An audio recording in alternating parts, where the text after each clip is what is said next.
સાબરકાંઠાના વડાલીમાં એક તરફ ગાયની હત્યા તો બીજી તરફ ગાયના મોતને લઈ સન્માન સાથે અંતિમ વિદાય। ગતરોજ વડાલીના નાદિરમાં ગાયની હત્યા કરી મસ્તકની ચોરી કરી અજાણ્યા ઈસમો થયા છે પલાયન।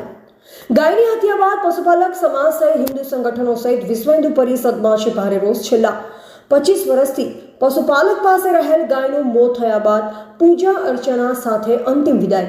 વડાલીના બડોલકંપા ખાતે પટેલ વિનોદભાઈ સહિત પરિવારજન તેમજ ગ્રામજનો દ્વારા ગાયની પૂજા અર્ચના કરાઈ। આકસ્મિક ગાયનું મોત થતા પશુપાલકે માન સન્માન પૂજા અર્ચના સાથે ગાયને અંતિમ વિદાય આપી માનવતા દાખવી। સમસ્ત પશુપાલક સમાજ સહિત ગૌરક્ષકો અને હિન્દુ સંગઠનો તેમજ હિન્દુ સમાજો ગાયને માને છે ગોમાતા। સાબરકાંઠાના વડાલીમાં એક તરફ ગાયની હત્યા તો બીજી તરફ ગાયના મોતને લઈ સન્માન સાથે અંતિમ વિદાય। ગતરોજ વડાલીના નાદિરમાં ગાયની હત્યા કરી મસ્તકની ચોરી કરી અજાણ્યા ઈસમો થયા છે પલાયન। ગાયની હત્યા બાદ પશુપાલક સમાજ સહિત હિન્દુ સંગઠનો સહિત વિશ્વ હિન્દુ પરિષદમાં છે ભારે રોષ। છેલ્લા 25 વર્ષથી પશુપાલક પાસે રહેલ ગાયનું મોત થયા બાદ પૂજા અર્ચના સાથે અંતિમ વિદાય। વડાલીના બડોલકંપા ખાતે પટેલ વિનોદભાઈ સહિત પરિવારજન તેમજ ગ્રામજનો દ્વારા ગાયની પૂજા અર્ચના કરાઈ।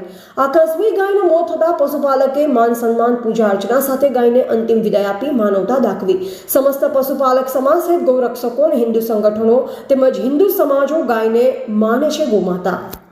એવા રાજકમલસિંહ પરમાર, ભારતની અસ્મિતા, સાબરકાંઠા।